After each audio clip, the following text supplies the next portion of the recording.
Leader TV जे programme interview में आवां जो मेज़बान डॉक्टर अयूब शेख है मूंसां गॾु आहे हिकु नामवर हिकु मानवर असांजी भेण ऐं शाह लतीफ़ खां वठी ॿोली जे हवाले सां हिकिड़ो नालो लेखका किताबनि जी मालिक ऐं ख़ालिक अदी फ़हमीदा हुसैन जंहिंजो हिकिड़ो तारुफ़ साबिक़ लफ़्ज़ सां अचे थो। वो साबिक़ कराची यूनिवर्सिटी सां बि ॻाल्हाइण पियल आहे त साबिक़ सिंधी ॿोली जे बाख़्तियार अदारे जे हवाले सां बि आहे ऐं साबिक़ कई हंधनि ते एडिटर बि आहे, कई हंधनि ते प्रोफेसर त साबिक़ नथा थियनि, लेक्चरर साबिक़ नथा थियनि। सो असां सोचियो आहे त अदी जेका आहे उन सां हाल अहिवाल कयूं, ख़बरचार कयूं। हीअ हिकिड़े अहिड़े शख़्स जी कहाणी आहे जेको ख़ुदि जंहिं घर में पलिजे थो उते कई हिकिड़ियूं तारीख़ूं अवली पलिजियल आहिनि ऐं पलियल आहिनि। उन तारीख़ी घर मां हिकिड़ी नामवर औरत अदी फ़हमीदा हुसैन, डॉक्टर फ़हमीदा हुसैन सां अॼु असां ॻाल्हायूं था। अदी सलाम अलैकुम। वालेकुम सलाम। वॾी महिरबानी असांखे टाइम ॾियण जी। ऐं मां सभ खां अवल चाहींदुमि त डॉक्टर फ़हमीदा हुसैन असां त अव्हांखे जॾहिं खां ॾिठो त अव्हांखे सिराज साहिब सां गॾु ॻंढे ॾिठो त सिराज साहिब जूं भेणूं आहिनि जेके वञनि पियूं, इहे वञनि पियूं सिराज साहिब जूं भेण। या पोइ वरी असां तव्हांजो वाइस चांसलर भाइटियो ॾिठो अमजद सिराज, त असां चयो त या असां टीवी ते जनाब अब्दुल्ला कज़ीम ॾिठो त चयोसीं हीउ सिराज साहिब जो भाउ आहे। हिकिड़ी PIA में अनीस आहे, उनजी पंहिंजी उॾाम आहे, तव्हांजी पंहिंजी उॾाम आहे। मां बाक़ी सभु शयूं छॾे चवां थो त कराची खां पोइ हिते हैदराबाद, उन खां पोइ ठंडे जाम ताईं उतां पंहिंजो किसो शुरू कयो त तव्हां केरु आहियो, किथां आया? अदा असां टंडे जाम जा आकलाणी मेमण सॾिबा आहियूं। असांजो वॾो ॾाॾो आकिल नाले हो मोहम्मद आकिल, जेको नालो सिंधियुनि में जीअं थींदो आहे त हर पोटे ते वरी रखंदा आहिनि अगरि गुज़ारे वञे त ईअं 3-4 नसुल इन साॻे नाले सां हलिया, इन करे शायदि इहे सॾिया विया। उहे ॾाढा हिकिड़ा कंज़र्वेटिव माण्हू हुआ। उन्हनि में अदीब बि हुआ, शाइर बि हुआ, उन्हनि जूं वॾियूं वॾियूं दीवान बि हुआ। उहे मूं त कोन ॾिठा पर मुंहिंजे बाबा ॾिठा। ॿुधाईंदो हो त पोयनि कोन संभालिया, पर उहे ॾाढा कंज़र्वेटिव हुआ। ऐं उन्हनि जे घरनि में औरतुनि जी जेतोणीकि फ़ैसिलनि में ऐं ॿियनि ॻाल्हियुनि में हूंदियूं हुयूं, ईअं कोन हो जीअं क़बाइली निज़ाम में हूंदो आहे या बहिराड़ियुनि में हूंदो आहे। नंढिड़ो शहर आहे, उन में कमु कंदड़ हुयूं, पोरियो बि कंदियूं हुयूं, ख़ुशहाल हुयूं, तॾहिं बि अॻठ उणंदियूं हुयूं ऐं जेका आॾाणा लॻल हूंदा हुआ उन्हनि में मदद कंदियूं हुयूं। उहे सभु एट ते चरखो, छाकाणि जो तव्हांखे ख़बर आहे त मेमणनि जो बुनियादी पोरियो ई इहो हूंदो हो, आॾाणे ते। मुंहिंजे दड़े मां इहो आॾाणो मिलियो आहे, माना असां ओतिरा पुराणा त आहियूं। सो औरतूं ईअं ठीकु हुयूं, पर पढ़ाईअ जे मामले में, आज़ादीअ जे मामले में हुननि ते सख़्तु पाबंदियूं हुयूं। तालीम जे मामले में क़ुर शरीफ़ ज़रूरु सभिनी खे पढ़ायो वेंदो हो, पर उन खां अॻिते न। सो हिकिड़ो दौरु आयो, मुंहिंजो ॾाॾो जेको उहो ॾाॾो या ॾाॾे जो पीउ, इहो मूंखे एग्ज़ैक्ट यादि कोन्हे, पर बाबा जी ज़बानी हो।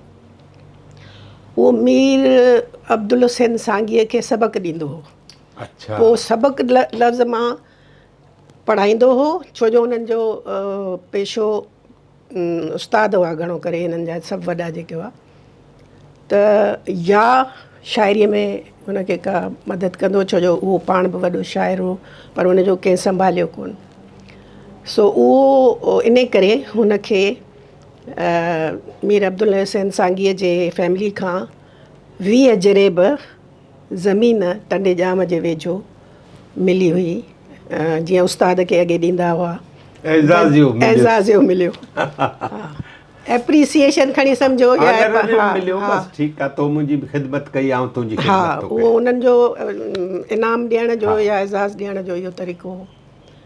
त इन पस मंज़र में मुंहिंजो जेको ॾाॾो हो ऐं घर जा सभु मर्द जेके हुआ, हिकिड़े ज़माने में तव्हां ॿुधो हूंदो त 1904 में प्लेग जी बीमारी पई हुई।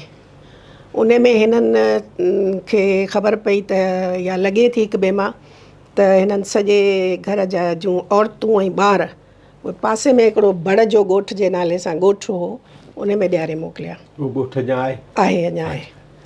सो उहो ॻोठु मथे हो, दड़े ते हो। सो हिननि जेको बाक़ी मर्द पुठियां रहिया उहे सभई उन में गुज़ारे विया। ओहो। ॾाॾो, पुट, पोटा न, नंढड़ा ॿार न, वॾा सभु गुज़ारे विया। यानी ऐं बाबा ऐं मुंहिंजो चाचो सुभान मेमण वारनि जो वालिद, इहो सॻो चाचो कोन्हे, सौट आहिनि पाण में। यानी ॿिन्ही जूं, हा, ॿिन्ही जूं माऊं उमेदवारियूं हुयूं। ॿिन्ही खे पुट थिया पोइ, हिकिड़ो चाचो, हिकिड़ो मुंहिंजो बाबा। त उन्हनि मर्द ॾिठा ई कोन जहिड़ो कर, औरतुनि पालियो उन्हनि खे। परे जा माइट हुआ, मामा ऐं ॿिया। त उन सूरत में हिकिड़ो सग़ीर चाचो बचो असांजो, बाबा जो चाचो, ऐं जेको डॉक्टर अमजद सिराज जो नानो आहे। अच्छा। सो अहिड़े तरीक़े सां ई जॾहिं वॾा थिया त जेतोणीकि फैमिली ख़ुशहाल हुई, पर ही ॿई यतीम ॿार हुआ ऐं हिननि जो सरपरस्त को बि कोन हो। हींअर त असां सम्झी नथा सघूं, हींअर सिर्फ़ु महसूसु करे सघूं था त उन प्लेग ऐं उन तबाहियुनि जा असर बि त पिया हूंदा, कई वरिया हूंदा। उहे औरतूं जेके सफ़ा बेवायूं थी वियूं, उन्हनि जो तव्हां सोचो कहिड़ो हाल थियो हूंदो। त उन सूरत में ही ॿई जेके हुआ सौट, जेके भाउरनि वांगुरु हिकिड़े ई घर में पिए पलिया, हिननि जी तालीम जे लाइ हिननि उन ज़माने में फाइनल जो इम्तिहान थींदो, सती फाइनल, उहो ॿिन्ही ॾिनो। चाचा थियो तपेदार, बाबा खे हो पढ़ण जो शौक़ु, उहो थियो उस्ताद। हाणे चाचा जो नालो छा आहे? मोहम्मद इस्माइल। मुंहिंजे बाबा जो मोहम्मद याकूब। ठीकु आहे। पोइ उन खां पोइ उनखे एतिरी पढ़ण जो शौक़ु हो ऐं जो हू लाहौर मां, इंडिया मां, अलाए किथां किथां किताब घुराईंदो हो ऐं उहे पढ़ंदो हो। ऐं हुन जूं जेके पोस्टिंग्स थींदियूं हुयूं उन में क़िस्मत सां हिकिड़ो मौक़ो इहो अहिड़ो आयो जो टंडे कैसर में वञी मास्तर थियो। अच्छा। ऐं उते कामरेड हुआ ग़ुलाम कादिर या अब्दुल कादिर, कादिर बख्श निज़ामाणी। सो उहे जलसा कंदा हुआ, मीटिंग्स कंदा हुआ। हिन बुखारी, कादिर बख्श निज़ामाणी ॿई उतां जा। त हिन न को पार्टी जॉइन कई, न को उन में सियासत में एक्टिव, छो जो सरकारी मुलाज़िम हो, पर हुन मां हुन नज़रियाती तरह सां उहे सभु शयूं अख़्तियार कयूं जेके तरक़ी पसंदि हुयूं। ऐं पोइ हुन पंहिंजे घर में उहे लागू कयूं। ऐं घर में हुन सभ खां पहिरीं अदा सिराज खां वॾी भेण हुई, 2 साल वॾी, 1931 जी ॼावल, अदा सिराज 33 जो आहे। उन वक़्तु उहा 6 सालनि जी थी त हुनखे स्कूल में दाख़िल कराई। पाण जे स्कूल में पढ़ाईंदो हो।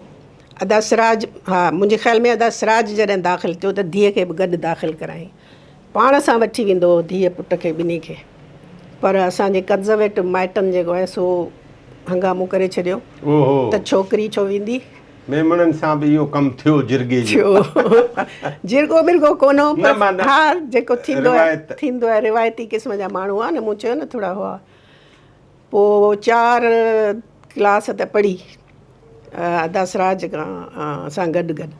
पोइ चौथे खां पोइ चयूं हाणे 10-11 सालनि जी थी वई आहे, हाणे जवान थी वई आहे, हिनखे मंझि विहारियो। असां वटि चवंदा आहिनि मंझि विहारियो, अंदरि। बाबा इलाही जहिड़ो कयो पर कोन पुॼी सघियो, छो जो मूं तव्हांखे ॿुधायो न बैकग्राउंड में यतीम थी पलियो हो त को अहिड़ो हो कोन। ऐं ॿियो जेके वरी सरपरस्ती कंदड़ हुआ, वेझा अज़ीज़ न हुआ, पर मासीअ जो घर वारो आहे, फलाणे जो मामू आहे, ईअं जेके वॾा बुज़ुर्ग हुआ, पोइ हुनखे विहारणी पई। वॾनि जो चयो मोटाइबो बि न हो उन ज़माने में, त उहो ॿुधंदा बि हुआ। जेतोणीकि इलाही बाग़ी सॼो वियो। 1940 में रेडियो वठी आयो, तव्हां ख़बरूं थो ॿुधां जंग जूं, त उहे औरतुनि खे ॿुधणु कोन ॾींदा हुआ। ॿी आलमी जंग पे ॿुधे रेडियो ते। हा, ॾिसो मज़े जी ॻाल्हि त उन वक़्तु उते लाइट हुई टंडेजाम में। अच्छा। हा, टंडेजाम में लाइट हुई, जंहिंजे करे रेडियो आयो। इहो 1940 जी ॻाल्हि। हा, अंग्रेज़ हुआ, अञा अंग्रेज़ हुआ। पोइ उहो रेडियो चवंदा हिन में धारियां पराया मुड़साला था ॻाल्हाइनि सो मायूं कोन ॿुधंदियूं, मायुनि खे परे रखंदा हुआ। बाबा मुंहिंजी माउ खे चवंदो त तूं वेह हिते मूंसां गॾु ऐं तूं वेह ख़बरूं ॿुध, हुनखे बि उअं ई ट्रेन कंदो रहियो। बहरहाल हिकिड़ी ॿी ऐं प्रोग्रेसिव हुनजी सोच जी ॻाल्हि थी ॿुधायांव, घर ते असर जी। त मुंहिंजे चाचे खे 2 ॿार पहिरियां जेके हुआसीं, मुंहिंजे सॻी पुफी, हू सौट हो न, त सॻी इस्माइल साहब खे। हा, सॻी असांजे बाबा जी भेण हुनजे घर में हुई, उनखे 2 ॿार थिया जेके 2 गूंगा ॿोड़ा हुआ। अच्छा। उहे अदा सिराज ऐं मुंहिंजी भेण खां बि वॾा हुआ, पर उहो चाचा वरी छो जो थी वियो तपेदार ऐं वॾेरनि सां ऐं अहिड़नि माण्हुनि सां उथणु वेहणु, त हू थोरो वधीक कंज़र्वेटिव हो। उन चयो त फलाणी फलाणी तारीख़ ते हिननि ॿिन्ही मुंहिंजा 2 ॿार ऐं तव्हांजा ॿार इन्हनि जूं शादियूं था करायूं, निकाह था करायूं। अदा सिराज हुजे ओॾी महिल अञा मैट्रिक बि कोन कई हुई, ऐं भेण असांजी हुन खां 2 साल वॾी हुई। त जो नालो छा हो? हमीदा। अच्छा। त उहो वाक़ियो आहे हिकिड़ो, उहो निकाह लाइ उन्हनि जेको उताक चओ या जेको मर्दानो इलाइक़ो हो उन में विहारियूं, ऐं हाणे सॼियूं सिराज खे त अचे त निकाह पढ़ूं। छोकिरी त गूंगी हुई, हुन खां पुछण जो को सुवाल कोन हो। अदा सिराज उतां भॼी वियो। छा कयईं जो वञी नूरहूदा स्कूल में पढ़ंदो, हुनजी हॉस्टल में रहंदो, हिननि ॻोल्हे बीह रहिया, कोन मिलियो।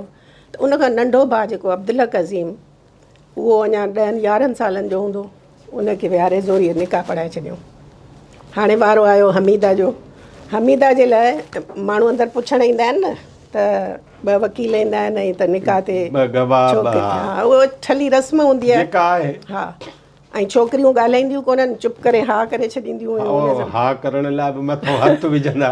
पर उते मुंहिंजी माउ उथी बीह रही, उन चयो छोकिरीअ खे बि पसंदि कोन्हे, मूंखे बि पसंदि कोन्हे। ऐं उहे माण्हू जेके अंदरि आया हुआ उहे परे जा माइट हूंदा, जो परदे जे लिहाज़ खां अंदरि आया, माना त माइट हूंदा। त चयो तूं केरु आहीं? चई आउं वारिस आहियां हमीदा जी। चई वारिस पीउ थींदो आहे, तूं केरु आहीं? पीउ त उते वेठो आहे। हाणे उहो उते वेठो आहे। त मुंहिंजी माउ चयो न, इहा शादी थींदी कोन ऐं असांखे पसंदि कोन्हे। हू मोटी विया, वरी उते गोड़ घमसान ॿुधी वरी मुंहिंजी माउ जेका आहे सा उहो अॻे चवंदा असां में गंदी पाए, ऐं माइट हुआ सभई, उते अंदरि हली वई, शाल या लोई पाए वई, जेको बि हो उते वई। उते चई त आउं राज़ी कोन आहियां, छोकिरी बि राज़ी कोन्हे, इहो निकाह कीअं थींदो? इते बाबा खे थोरो ख़्यालु थियो त हाणे आउं त कुझु कोन, हाणे हीअ हली आई आहे। इते असांजो चाचा ऐं ॿिया माइट मिट उथी बीठा ऐं बाक़ाइदे चयूं त हल भाॼई हितां, मर्दनि में कीअं आई आहीं तूं, मतिलबु दड़का ॾियणु लॻा। बाबा ओॾी महिल हिमत कई, उथी आयो, अम्मा जे अॻियां थी बीठो, चई मूंखे मंज़ूरु कोन्हे, ऐं उहा शादी उते रुकिजी वई। हाणे तव्हां सोचो 1940 जे ॾहाके में हिकिड़ी सिंधियाणी औरत घरेलू टाइप जी, उन में एॾी हिमत हुई, घर छॾे निकिती ॿाहिरि, ॼण त कुआड़ी घर खां ॿाहिरि कोन हो, घर न ॼण त कुआड़ी खणी निकिती। हा, ऐं हुन कुआड़ियुनि मां कढनि सां, हा, ऐं कुआड़ियुनि मां कढनि सां, बिल्कुलु बिल्कुलु। ऐं हुन खे पोइ उन खां पोइ चवंदा हुआ त हीअ ॾिंगी ज़ाल आहे, हिन खां बचो। हालांकि उहा ॾाढी सादी हुई, पर उन ओॾी महिल उन नज़रियाती उनजो असरु वरितो हो ऐं हूअ एतिरी बहादुरी करे सघे। त इहो पस मंज़र आहे। इन मां असांखे पालियो ऐं इन पीउ असांखे पालियो। भाउ भेण घणा? असां टोटल उन हमीदा पोइ जल्दी गुज़ारे वई हुई पहिरें ॿार जे पैदाइश में, पर 11 थियासीं, उहा गुज़ारे वई, बाक़ी 10 हुआसीं। जंहिंमां हाणे तव्हांखे ख़बर आहे भाउर त 3 हलिया विया आहिनि, 4 हलिया विया आहिनि, 2 बचा आहिनि जेके 2 अमेरिका में आहिनि। एजाज साहब अमेरिका में, हा, ज़िया है अमेरिका में, बाक़ी अदा सिराज, अदा अब्दुलक, इनाम ऐं मिसबा। इनाम शर्जील जो वालिद। अच्छा। ऐं मिसबा हुन खां नंढो, हुनखे औलाद कोन हो। अच्छा। उहो सॼी उमिरि अमेरिका में रहियो। अच्छा। हुन में आयो, रिटायर थियो उतां, त पोइ वरी अची हैदराबाद में असांजे पुराणे घर में मथे रहियो, पर पोइ गुज़ारे। इतफ़ाक़ सां असांजा इहे 4 ई भाउर कैंसर में विया। हा, 3 त स्मोकर्स हुआ, इन करे उन लंग कैंसर में विया, बाक़ी हिकिड़ो जेको उनखे शायदि प्रोस्टेट जो थियो। अदा अब्दुलक खे। सो इहे हाणे कोन्हनि। हाणे ॿ भाउर एजाज़ लक आहे ऐं ज़िया उल हक़, उहे अमेरिका में, हिकिड़ो न्यूयॉर्क में आहे, हिकिड़ो सेंट लुइस में आहे। जी, उहो एजाज़ साहब सां त मिलियो आहियां जी। हा। ज़िया पहिरीं इलाही, उहो मूंखां पोइ जो भाउ आहे। ऐं अवां भेणूं घणियूं आहियो? असीं भेणूं, हमीदा त गुज़ारे वई, असां 4 आहियूं माशाल्लाह, 4 ई आहियूं। वॾी जमीला, हा, पोइ आऊं, पोइ अनीस, पोइ वसीमा, उनखे बेबी चवंदा आहियूं। उहा वसीमा किथे आहे? वसीमा तव्हां ॾिठी हूंदी आहे प्रोग्राम, मूं जहिड़ी आहे सफ़ा न। आऊं अॼुकल्ह हिते कोन थी फंक्शननि में, चाहे उहा ईंदी आहे त सभु चवंदा आहिनि मैडम सलाम वालेकुम, छो जो मूं सां मिलंदी आहे इलाही। अच्छा, सो अवां 4 ऐं 2 बाक़ी 6 बचो यारनि मां। जी, ठीकु आहे। हाणे अवां जी औलाद छा आहे? शादी कॾहिं कई अवां? शादी 1974 जे दिसंबर में। कंहिंसां? अब्दुल हुसैन सिराई। हा, असल सूमरा आहिनि पर सिराई लक़ब मिलियल अथनि। हा, चङा मुड़ुस हूंदा न हुते? चङा मुड़ुस हुआ, या चवनि था त मीरनि जी साहिबीअ में हा, उन्हनि खे के सरकारी उहिदा मिलियल हुआ, इन करे उन्हनि खे सिराई चवनि। ख़ान साहब जे बदिरां सिराई। सही। सो सिराई छा करे? उहो PIA में हो मैनेजर स्टैंडर्ड्स, ऐं जंहिं वक़्तु शादी थी त उन वक़्तु परसर हो। अच्छा, पोइ वरी ग्राउंड ते जॾहिं आयो त पोइ वरी इहा पोस्ट मिली। हा, पोइ ऑफिस में आयो। ऐं तमामु उन जी फैमिली बि इलाही मज़हबी, इलाही कंज़र्वेटिव। ही हिकिड़ो उन्हनि में अहिड़ो निकितो, सफ़ा मुख़्तलिफ़। ख़बर न हूंदव न त हे साहब ईअं निकिरंदो सिराई। न, ही साहब जेको हो, सो आउं जॾहिं DJ कॉलेज में पढ़ंदी हुअसि, तालीम ते ईंदासीं त तव्हांखे ॿुधाईंदसि त हिन खे आउं वणंदी हुअसि। अच्छा, पोइ ही बहाने सां अची मूंसां ॻाल्हाईंदो हो। कॾहिं पढ़ियो आहे SN बोनावेंचर में, सिंधी लिखणु पढ़णु अचेसि कान, पर हिकिड़े दोस्त खां, प्रेम जगेशिया, अलाए तव्हां नालो ॿुधो आहे या न, उहो बि राइटर रहियो आहे। उहो दोस्त हुअसि, उन खां गज़ल हिकिड़ो लिखाए मूं वटि खणी आयो, छो जो आउं मैगज़ीन जी हुअसि इंचार्ज DJ में। अच्छा, सिंधी सेक्शन जी। उहो खणी आयो, पोइ उन जे बारे में ॻाल्हाइण, ईअं बहाने सां अची ॻाल्हाईंदो हो। पोइ जीअं थींदो आहे, गॾु पढ़ंदा आहिनि माण्हू, सलाम दुआ थी, पर मुंहिंजो को अहिड़ो कोन हो। हुनखे पोइ ॿुधाई त पोइ वरी जॾहिं शादीअ जो वक़्तु आयो त माइटनि खे चयईं त मूंखे हिते करणी आहे। हिन जी हिकिड़ी मासी आहे, पर ख़ुर्शीद मेमण, तव्हां ॿुधी हूंदी, अशफ़ाक़ मेमण वारनि जी चाची आहे, ऐं PhD आहे फ़ारसी में। हैदराबाद में प्रोफेसर हुई, उहा सॻी मासी अथसि। आपा मरियम नुहाणी मामी हुअसि। त इहे पढ़ियल लिखियल हुयूं, हैदराबाद जूं हुयूं। पोइ उन्हनि खे अप्रोच कयूं, पोइ उन्हनि जे ज़रिए असांजे घर ताईं पहुता। बसि पढ़ियल घर हो, घर पढ़ियल हो, पढ़ियल हो, पर घणो मज़हबी हुअण जे करे बुरका सिराई साहब इनखे आउं चवंदी आहियां त अंग्रेज़नि खां बि अंग्रेज़ आहे। अच्छा, हा, हुन कॾहिं बि का पाबंदी, को कंहिं क़िस्म जो को एतिराज़। तालीम घणी आहे? तालीम BSc गॾु कईसीं, पोइ वरी लॉ कयईं, LLB कयईं, पोइ वरी जॉब में लॻी वियो त बसि। अच्छा, कुझु लिखियो अथसि? न, मूंखे शाइरी त खणी न, पोइ हिन जी जॉब जी नौयत इहा हुई जो ही 2-2 हफ़्ता हलियो वेंदो न, ऐं उन ज़माने में हूंदा ख़त, फ़ोन ते कोन एतिरो राब्तो थींदो। पोइ ही मूंखे अंग्रेज़ीअ में ख़त लिखंदो हो। महबूबा ॾा ख़त लिखंदो? हा, उन में ख़त जॾहिं लिखंदो त उहे ख़त मूं हेतिरो पलंदो हुयो, चइबो आहे जेको उर्दू में, उहो संभाले रखिया न, छपाईंदुसि। छपाइणु ॾिए नथो, बिल्कुलु रोमेंटिक ऐं तमामु अदबी क़िस्म जा, पर अंग्रेज़ीअ में। सो चवंदी आहियांसि त आउं छपायां थी, चए थो न, इहे मुंहिंजी ज़ाती फीलिंग्स आहिनि, इहे तोखे आउं इजाज़त कोन ॾींदसि। बिल्कुलु। त उन हवाले सां चई सघां थी त लिखी ॼाणे थो, ऐं छो जो पढ़ंदड़ आहे न, फिक्शन तमामु घणो अंग्रेज़ी जो पढ़ियो अथसि, ऐं पढ़ंदो रहंदो आहे, नॉवेल वग़ैरह पढ़ंदो आहे शुरू खां वठी। 74 में अवां शादी कई त हिते कराची में कयो? न, हैदराबाद में। ऐं अवां ओॾी महिल हितां पढ़िया आहियो DJ में, पोइ तव्हां DJ में कीअं आया आहियो?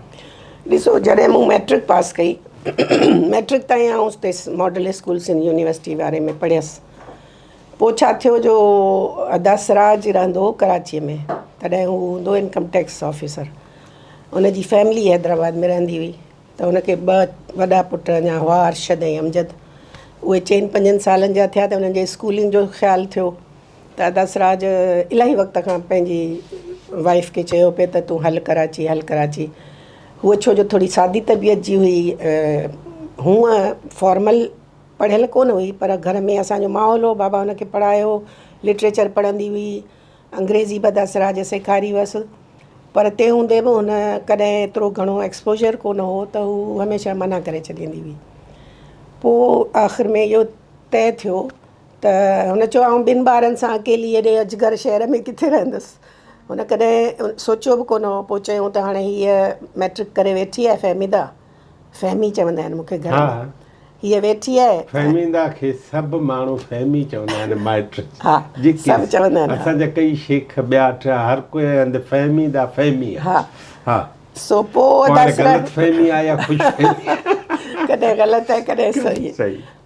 सो आऊं ऐं मूंखां नंढो भाउ ज़िया, असां हू 8 पास करे कई हुई हुन, ऐं मूं मैट्रिक पास कई, त असां ॿिन्ही खे गॾु वठी आयो। हाणे सिराज साहब हिते CSS करे इनकम टैक्स में नौकरी कई आहे। हा, हिते हो।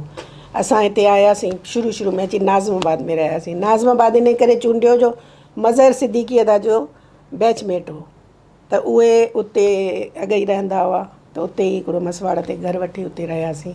ऐं ईअं आउं कराची आयसि। डॉक्टर कमर सिद्दीकी क्लिनिक बि होॾे कई। हा, बिल्कुलु। पर हुनजो घरु धारो। पोइ वरी असां जेको आहे मैट्रिक करे आई हुअसि, मुंहिंजी सुठी फस्ट डिवीज़न हुई, त मूंखे हिते विमेंस कॉलेज में दाख़िला वरिती, जेको फ्रेयर रोड ते आहे न, मूं उन में, बाज़ार जे मुंड में। हा, उन में मूं दाख़िला वरिती। ऐं मुंहिंजो इरादो डॉक्टर थियण जो हो। बाबा खे हमेशह हूंदो हो त हिकिड़ी धीअ मुंहिंजी डॉक्टर थिए। पर 2 हादसा अहिड़ा थिया। हिकिड़ो त तव्हांखे ख़बर आहे, हैदराबाद जे कराचीअ जे एजुकेशन सिस्टम में फ़र्क़ु हो। ऐं जेको पढ़ी आई, सिंधी मीडियम पढ़ी आई, हिते सिंधी कान हुई। ॿियो थोरो मेयार जो बि फ़र्क़ु हो। टियों, मूं फस्ट ईयर में तमामु सुठियूं मार्कूं खयूं, पर सेकेंड ईयर खां पहिरीं जेको इम्तिहान हुआ, 1 जून ते इम्तिहान हुआ, 26 मई ते मुंहिंजी अम्मा जी डेथ थी वई। त असां हितां दसराज ऐं सॼी फैमिली असां सम्झो 26 तारीख़ हितां विया आहियूं, त इम्तिहान जी राति मोटिया आहियूं। सो बि इन लाइ मोटियासीं त इम्तिहान आहे, मुंहिंजे नंढे भाउ ज़िया जो बि इम्तिहान हो। पोइ मूं कीअं ॾिनो इम्तिहान, तव्हां सम्झी सघो था। त पोइ मुंहिंजूं उन में मार्क्स सुठियूं कोन आहियूं। पोइ डॉक्टरी त छुटी। पोइ चयो मूंखे वरी उन कॉलेज में ऐं इलाही होशियारु हुअसि, बैडमिंटन जी चैम्पियन हुअसि, ऐं उस्ताद बि मूंखे इलाही भाईंदा हुआ। पर मूंखे उन कॉलेज में अलाए छो दिलि न चयो त हाणे वधीक आउं रहां विमेन कॉलेज में। पोइ मूं DJ कॉलेज में BSc में दाख़िला वरिती। BSc में इन करे जो अदा जो ख़्यालु हो त हाणे BSc जी बेस ते वञिजांइ तूं डॉक्टरी करणु। DJ में को एजुकेशन हुई? को एजुकेशन हुई। पोइ हाणे त कोन्हे, हींअर जी मूंखे ख़बर कोन्हे, छोकिरनि जी आहे सिर्फ़ु। उन वक़्तु थोरियूं हुयूं छोकिरियूं, छोकिरनि जी भेट में जीअं हमेशह थींदो आहे, सिंधियाणी त हिकिड़ी आऊं हुअसि अकेली। पोइ DJ मां मूं BSc कई। पोइ BSc खां पोइ वरी छा थियो जो मूंखां जेका वॾी भेण हुई, उहा तेसि ताईं हुते हैदराबाद में अम्मा जी डेथ खां पोइ उहा घरु संभालींदी हुई। अदी जमीला। हमीदा त इलाही पहिरीं गुज़ारे वई, 68 में गुज़ारे। त 68 न पर 68 में। सो पोइ वरी जमीला जी थी शादी, उहा हली वई लंडन शादी करे। ऐं मूंखे जेको आहे सिर्फ़ु चयूं त हाणे अनीस, एजाज़ ऐं वसीमा, इहे 3 नंढड़ा ॿार हुआ ऐं बाबा हो। पोइ मूंखे चयूं त हाणे तूं अची वञ हिते, थोरी वॾी आहीं, ॾिसंदीअ ॿारनि खे ऐं घर खे। पोइ ईअं वरी आउं कराची मां हैदराबाद मोटी वियसि। ऐं पोइ मूं हुते माइक्रोबायोलॉजी हुई मूं वटि हिते BSc में, पर सिंध यूनिवर्सिटी में हुई कान, सब्जेक्ट ई कोन हो। पोइ मूं वटि कॉमन सब्जेक्ट हिकिड़ो ई हो, अंग्रेज़ी। पोइ मूं अंग्रेज़ीअ में दाख़िला वरिती ऐं अंग्रेज़ी में मुंहिंजी BSc में डिस्टिंक्शन हुई। हा, मूंखे दसराज हमेशह फस्ट ईयर खां वठी फिज़िक्स, केमिस्ट्री, बायोलॉजी, अंग्रेज़ी, इहे सभु दसराज शाम जो जीअं ट्यूशन थींदी आहे तीअं घर में पढ़ाईंदो हो। त उन्हनि में आउं इन करे सुठियूं मार्क्स खणंदी हुअसि त पोइ मूं अंग्रेज़ी में दाख़िला वरिती। सिंधी डिपार्टमेंट वई हुअसि, डॉक्टर अलाना सां मिली हुअसि त आउं सिंधी में अदब में मूंखे पढ़ण जो शौक़ु हो, पर छो जो मूं मैट्रिक खां पोइ सिंधी पढ़ी कोन हुई, फस्ट ईयर खां वठी BSc ताईं कराची में सिंधी हुई कोन, त मूं सिंधी कान पढ़ी हुई, त मास्टर्स में दाख़िला कोन मिली। चयूं त जेसि ताईं ग्रेजुएशन में न हूंदी आहे न त कोन ॾींदा आहिनि। पोइ मूं इन करे पोइ अंग्रेज़ी में वरिती, अंग्रेज़ी में मूं मास्टर्स कई, हुन में मुंहिंजी 2nd पोजीशन आई। पोइ उन जे बेस ते जेको आहे सो पोइ मूंखे साल खन खां पोइ उते लेक्चरशिप मिली। ॿार घणा आहिनि? मूंखे ॿार 3 आहिनि। वॾी धीअ मुंहिंजी जेका आहे सुनीता नालो अथसि, उहा डेंटल सर्जन आहे, उहा हितां BDS करे वई, उते वञी मास्टर्स कई, लंडन में आहे हाणे, त उते मास्टर्स कई मैनचेस्टर यूनिवर्सिटी मां डेंटिस्ट्री में, एस्थेटिक जो को हूंदो आहे उन्हनि जो सेक्शन। ॿियो नंबर मुंहिंजी धीअ IBA मां कई MBA, उन खां पोइ 2 टे नंढियुनि फर्म्स में जॉब करण खां पोइ मस्क शिपिंग कंपनी में वई। उन में हूअ पहिरीं पाकिस्तान में MD जी लेवल ते पहुती, पोइ वरी हुनखे यूरोप जी हेड करे मोकिलियऊं लॉजिस्टिक्स जी, ऐं हाणे गुज़िरियल 2 महीना थिया आहिनि त हुनखे ग्लोबल ग्लोबल हेड करे मोकिलियो अथनि उन मस्क वारनि जी। मस्क माना MASK आहे, MAERSK। वॾा कंटेनर ॾिठा हूंदा, लॉजिस्टिक्स आहे न, लॉजिस्टिक्स कंपनी, इन्हनि जी शिपिंग कंपनी आहे, पर उनजो लॉजिस्टिक्स वारो पासो जेको आहे न हिकिड़ो वॾो तमामु ग्लोबली हेड थी करे, हींअर हेड थी करे ऐं दुबई में पोस्टिंग अथसि। अच्छा।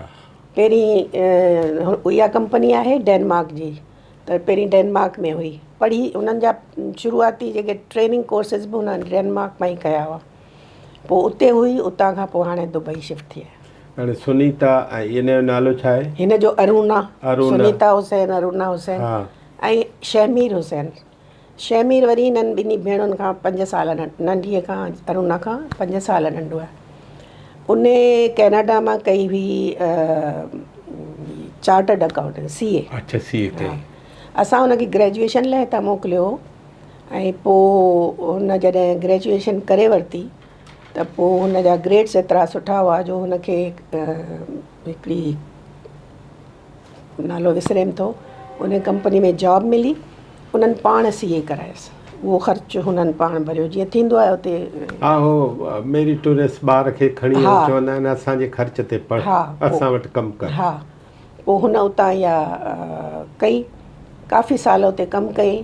पोइ हुनजी जेका शादी थी सा वरी दुबई जी छोकिरीअ सां थी। दुबई जी छोकिरी माना अरबी आहे? न, सिंधियाणी आहे, दादू जे अंसारियुनि मां थी आहे। जूणे जा अंसारी, इहे सभु माइट आहिनि न पाण में, अंसारी शफ़ीक अंसारी साहिब जे धीअ सां थी। उहे पुराणा दुबई में रहंदड़ हुआ, छो जो शफ़ीक साहिब जी पोस्टिंग उते हुई, गैस कंपनी में हिते कमु कंदो हो, त उते रासुल ख़ैमा हुते आहे जेको हिकिड़ी स्टेट, उन में रहंदा हुआ, ऐं असांजा पुराणा वाक़ुफ़ हुआ। उन्हनि जी जेका हिकिड़ी भेण, उनजी शफ़ीक साहिब जी हिकिड़ी भेण मूंसां गॾु स्कूल में बि पढ़ी हुई। पुराणा ख़बर हैदराबाद जा माण्हू आहिनि। हा, पोइ उन्हनि जी धीअ सां शादी थी, त पोइ कुझु वक़्तु थियो, पोइ असांखे महसूसु थियो, असां शादी मंगणो वग़ैरह करणु वियासीं दुबई, त मूंखे ख़्यालु थियो त हेॾो वेझो आहे, कैनेडा लाइ वीज़ा लाइ वेठा परेशान थियूं। जेतोणीकि 2 टे दफ़ा आउं वियसि, असांखे PIA जी टिकट जे करे सहूलियतूं बि आहिनि, त ग्रेजुएशन ते वई सांसि, पोइ बि वियासीं, पर मूं पोइ चयोमांसि त हाणे तूं ज़ाल खे, हूअ ज़ाल बि कैनेडियन सिटीज़न आहे, त मूं चयोमांसि ज़ाल खे वठी वञी तंहिंखां तूं अची वञ, असांखे वेझो थी। पोइ ईअं हुन पंहिंजी हिते अची जॉब ॻोल्ही, हिते आहेसि हिकिड़ी वॾी दुबई जी फर्म, हुन में हींअर CFO आहे, चीफ फाइनेंस ऑफिसर, दुबई। उहो ॿारनि सां रहे थो उते, उनखे 2 ॼाड़ा ॿार आहिनि, धीअ पुट आहिनि, ऐं हुननि ॿिन्हिनि धीअनि खे हिकिड़ी धीअ आहे। ठीकु थियो। उहे किथे रहनि? हाणे अरुणा शिफ्ट थी आहे दुबई, मूं ॿुधायो तव्हांखे त उनजी पोस्टिंग थी आहे दुबई। सुनीता त आहे लंडन में, शादी करे लंडन में। लंडन में अवांजे घर जो पहिरियों माण्हू आदि जमीला जेको ॿाहिरि वियो। हा, उहा 1968 में वई। 68 में शादी करे। हा, उन हुते होटल मैनेजमेंट जा कोर्सिस कया त ग्रेजुएशन करे वई हुई। पोइ हुन घर वारे सां गॾिजी हिकिड़ी क्लिफ्टन कोर्ट जे नाले सां होटल वरितऊं। पहिरीं त नंढा जॉब्स कयूं, पोइ पैसा गॾु करे पोइ जीअं थींदो आहे असांजा माण्हू हुते वञी महिनत कंदा आहिनि।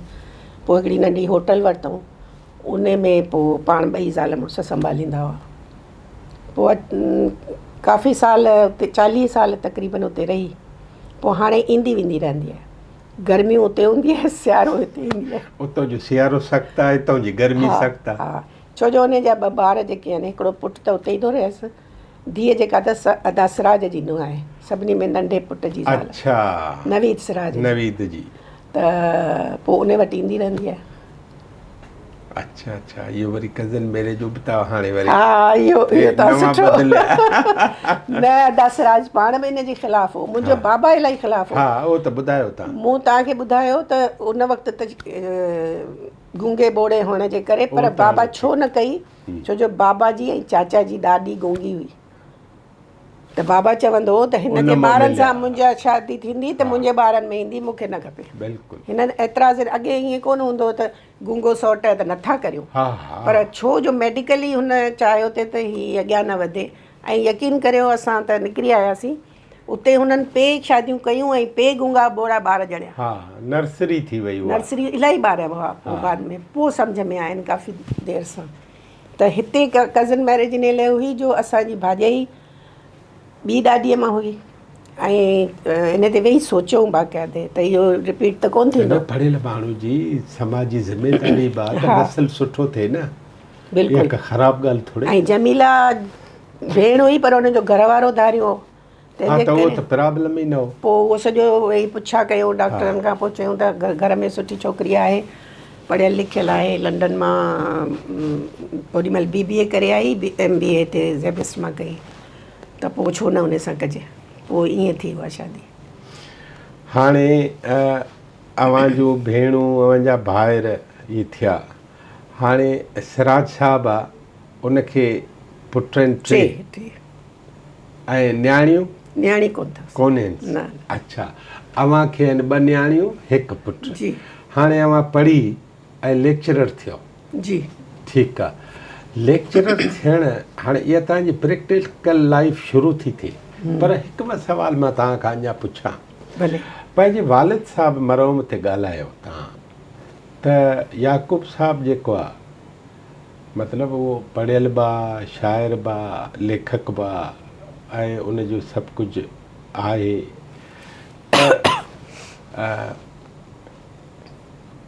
उन हंध खां हू किथे किथे वियो आहे लिखणु पढ़णु सिखण जे लाइ, इहो कुझु जेकॾहिं ख़बर हुजे। बाबा उन ज़माने में फाइनल जो इम्तिहान ॾिनो हुई। उन खां पोइ मदरसनि में जेका अरबी फ़ारसी पढ़ाईंदा हुआ, उन मकतब ऐं मदरसा चवंदा, छा चवंदा, उन में उहे बि पढ़ियो।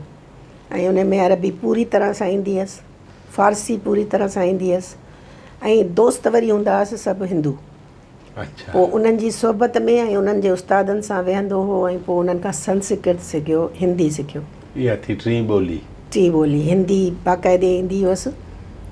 दसराज खे बि सेखारियईं। मूं सिखण जी कोशिशि कई, ओॾीमहिल आउं कान सिखियसि, पर देवनागरी हिंदी। हा। पोइ इहे हूंदी हुअसि। ऐं इन्हनि टिनी अंग्रेज़ी कोन पढ़ियो, छो जो उन ज़माने में अंग्रेज़ी थी। अंग्रेज़ी पोइ पढ़ियो जॾहिं वरी हैदराबाद आयासीं। चौथी थी अंग्रेज़ी। हा, पर उहा सिंधी उर्दू 6। हा।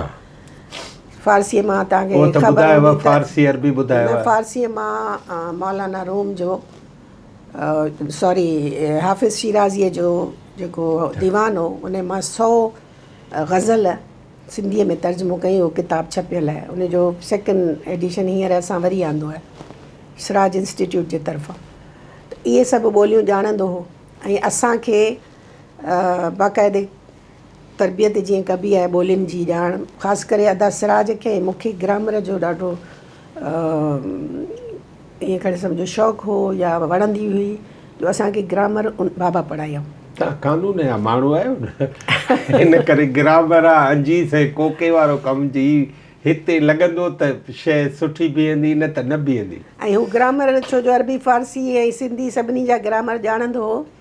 बाबा हैदराबाद में पंहिंजो ट्रांसफ़र करायो ऐं ॻोठ जो पंहिंजो घर छॾे हिते अची जो मसवाड़ ते रहिया त ग़रीब थी वियासीं त पोइ ॿ ॿ टे नौकरियूं कंदो वसीला घटिया त उहे वधाइण जे लाइ वरी नौकरियूं अदा सिराज बि कंदो हो CSS खां पहिरीं, अदा अब्दुलक बि कंदो, इहे सभु प्रेसुनि में कमु कंदा हुआ। सिंधी अदबी बोर्ड जी प्रेस ॿई ऐं ट्रांसलेशन्स करणु मिड़ई पैसो कमाइण लाइ जेको घर हलाइण लाइ वसीला वधनि। त बाबा वरी सिंध यूनिवर्सिटी में हूंदी हुई डिक्शनरी ऑफिस, उन में उन जो सरबराह हो डॉक्टर बलोच साहब ऐं उते बाबा डिक्शनरीअ जे प्रोजेक्ट में कमु कंदो हो। मोहम्मद इस्माइल शेख, मुमताज़ मिर्ज़ा, अलाना साहब, इमदाद हुसैन इन्हनि सभिनी उते कमु कयो आहे। पर शुरूआती जेके 3-4 ॼणा हुआ उन में बाबा हो, इस्माइल शेख साहब हो, हिकिड़ो वली मोहम्मद ताहिरज़ादो हो, इहे 3 बाबा नाला वठंदो हो। उन में बाबा जी एक्सपर्टीज़ हुई ग्रामर। लफ़्ज़ आयो उहो कहिड़ो आहे, इस्म आहे, ज़मीर आहे, फ़ेल जो कहिड़ो क़िस्म आहे, हिन खे फेरा कीअं थींदा, इहे सभु लिखियल आहिनि न जेके, इहे सभु बाबा जा कयल आहिनि। बाबा जो नालो डिक्शनरी में कोन्हे कि हिकिड़े बि सिर्फ़ु मोहम्मद इस्माइल शेख जो इन हवाले सां आहे त हिन कम खे कॉपी कयो, नकुल करे, जीअं अॻे पहिरीं फेयर जीअं कबो आहे फेयर कयो, कारबान ऐं हू न हुया फोटो स्टेट त उनजी नकुल कॉपी ठाही। पर हिननि माण्हुनि 3 माण्हुनि 4 माण्हुनि ॾाढी महिनत कई हुई। रातिनि जो 12-12 बजे मोटंदा हुआ बाबा ऐं पर पहिरें जुल्द में सिर्फ़ु ईअं नालो लिखियलु हो, पर पोइ वरी को बि नालो कॾहिं कोन आयो। बहरहाल उहो त हुननि जी महिनत हुई ऐं पंहिंजे जज़्बे सां ई कंदा हुआ। सो ईअं बाबा ग्रामर जो माहिर हो। अलाना साहब चवंदो हो मरहूम त मूंखे ग्रामर साईं सेखारियो। हिकिड़े वॾे किताब संदसि किताब में इंतिसाब में लिखियो अथसि इहो। सो अहिड़ी तरह सां बाबा उन में हो त ॿोलियुनि जी ॼाण असांखे उतां पई। अदा सिराज खे हुई, सभिनी खे हुई, पर सब्जेक्ट वाइज़ शायदि आउं इन पासे वियसि त मूंखे बि वधीक थी। ऐं ॿियो हू जेको हुनजी जेका प्रोग्रेसिव जेका हुनजी सोच हुई न, उन ते हुन हमेशह असां छोकिरियुनि खे मथे चाढ़ियो। छोकिरनि खां बि वधीक चवंदो छोकिरा रुली पिनी पढ़ी पवंदा, छोकिरियुनि खे पढ़ाइणो आहे, मौक़ा हिननि खे ॾियणु खपे। ऐं असांजो टंडेजाम मां लॾे अचणु जेको आहे सो सेकेंड फेज़ इहो थियो त आऊं ऐं मुंहिंजी भेण जमीला जॾहिं असां स्कूल वञण जी उमिरि खे पहुतासीं त वरी साॻे चाचे असांजे, ऐं पोइ वरी हुनजा ॿिया उन्हनि चयो त हीअ कोन वेंदियूं। वरी हिकिड़ो महफ़िल ॼमी त फ़हमीदा ऐं जमीला जी शादी चाचा जे 2 पुटनि सां था करे छॾियूं। जीअं हुननि जूं नुंहं थी वेंदासीं त क़ाबू थी वेंदियूं। पोइ न उहे सही आहिनि उहे सही आहिनि माशाल्लाह, हीअ तव्हांजे साम्हूं आहिनि। हा त पोइ बाबा ऐं अदा सोचियो त हाणे घणो थियो, हाणे हलो हितां। पोइ हैदराबाद लॾे आया 1952 में। लॾ खयव टंडेजाम खां तालीम जे वास्ते। हा तव्हांखे मुल्क लॾायो, छा चवंदा आहिनि, पंहिंजा पखा छॾियासीं। पखा ऐं ॾाढियूं तकलीफ़ूं ॾिसणियूं पियूं हुनजे करे बाबा खे। शुरू में जेसि ताईं ट्रांसफ़र कोन थियो तेसि ताईं ट्रेन में रोज़ु अचु वञु। पोइ वरी आख़िर हिते ट्रांसफ़र थियो, हेड मास्टर थियो। हिकिड़ो ॿियो वाक़ियो मूं ॿुधायांव त बाबा हूंदो हो तलके मास्तर, सॼे तलके जो हेड हूंदो आहे जेको, उनखे ॾींदा आहिनि पघार सॼे तालके जे उस्तादनि जा। तॾहिं इहो तालको टंडो अलाए यार न हैदराबाद जी ॻाल्हि पई ॿुधायां। हैदराबाद अचण खां पोइ तालको जेको बि ओॾी महिल हो, हुन में हटड़ी हुसड़ी इहे सभु हूंदा न। हा ठीकु आहे। त उते पघार जो पैसो ट्रेजरी मां खणी ईंदो ऐं ॿिए ॾींहुं सुबुह जो राति जो खणी ईंदो, तिजोरीअ में रखंदो, सुबुह जो वेंदो। ऐं हिकिड़ो ख़ासि माण्हू मिलियलु हुअसि पटे वालो जेको गॾु वेंदो हुअसि उहे पैसा खणी। उन वक़्त लाइ केतिरी रक़म हुई, पर बहरहाल वॾो अमाउंट हूंदो। सो हिकिड़ी राति जेको आहे सो अॻुवाट हुन जेको पटे वालो हो उन चयो त मुंहिंजा ॻोठा माइट था अचनि, सो आउं खणी थो वञा पैसा उते रखां थो, तव्हां सुबुह जो अकेला थींदा। एतवार वारो माण्हू हो, उनखे ॾिनई ऐं पाण जो सुबुह जो वञे त तालो बंदि। सभु उस्ताद बि अची विया, शागिर्द बि अची विया, पोइ नेट टोड़ियूं या विया त उहो पटे वालो क़तलु थियो पियो ओहो। ऐं उनजा पैसा खणी विया हुआ ऐं उनजे सॼो रद्द थियो पियो। माना टारगेटेड हो। माइट चई न मुंहिंजा आया आहिनि त उन्हनि मां को हिकिड़ो हा ॿधी विया बाबा खे, छो जो पैसनि जी ज़िमेदारी उनजी हुई न। इहो उहो वक़्तु आहे जॾहिं 1957 या 58 में अदा लाहौर में ट्रेनिंग ते हो CSS करण खां पोइ। हाणे हिते सभु नंढा ऐं केरु कुझु करे, नेट अदा खे उन ज़माने में फ़ोन बि कोन हुआ, टेलीग्राम कयूं, पोइ उन वरी हिते कंहिं माण्हूअ खे चयो, पाण बि उतां रवानो थियो। पर 4-5 ॾींहं टॉर्चर सठो बाबा उन वक़्तु। पोइ जॾहिं अदा आयो वरी हिते सॼी ॻाल्हि खुली, हू पकड़िया। पुलिस बि त वरी जेसि ताईं चइजे न कोन कंदी आहे न, त अदा पहुतो वरी पंहिंजा के कलीग्स हुआसीं जिन खां चवाए ॻोठ मां उहो माण्हू पकड़ियो। उहो ॻोठ हो, उहो चङो नालो आहे उनजो। हिकिड़ो माण्हू मूं वटि सिंधी लैंग्वेज अथॉरिटी में मौला बख़्श कमराणी कमु कंदो। हिकिड़े ॾींहुं मूंखे अची चई न, मैडम तव्हां साईं मोहम्मद याकूब जी धीउ आहियो न? मूं छा चई, उहो ई न जंहिंजे असांजे ॻोठ वारे छोकिरे मारियो हो। किसो मशहूरु आहे उते इलाही। सो चवण जो मतिलबु त हैदराबाद अचण खां पोइ इलाही मसइलनि खे मुंहुं ॾिनऊं, परेशानियूं ॾिठऊं ऐं पर साबित क़दम रहिया। पोइ वरी चवंदो हो त पहिरीं आउं अकेलो हुउसि, पोइ मूंखे 4 भाउर हुआ असांजा, 4 पुट मिलिया। पोइ नंढियूं नंढियूं नौकिरियूं 4 ॼणा कंदा हुआ त कुझु बहितरी आई। पोइ अदा CSS कई ऐं ॿियनि भाउरनि खे बि सुठियूं नौकिरियूं मिलियूं त वरी असांजी फाइनेंशियल पोज़ीशन बि सही थी। बाबा बि 2 नौकिरियूं कंदो। ईअं असीं बि पढ़ी पियासीं। पोइ आउं थियसि लेक्चरर। नाज़रीन, अदी फहमीदा जेका आहे उहा पंहिंजे वालिद साहब, पंहिंजी अम्मा ऐं पंहिंजे भाइरनि जी मदद सां शहर ॻोठ सभु छॾे ख़ैर सां अचे, पढ़ी पूरी करे हाणे लेक्चरर थी। हाणे ज़िंदगी जो अमली पासो हुनजो तालीम वालीम वारी पूरी करे हाणे अमली पासे ॾांहुं आई। अमली पासे में उन छा कयो, कीअं कयो, हिकिड़ी नंढड़ी साई खां पोइ उन ते ॻाल्हायूं।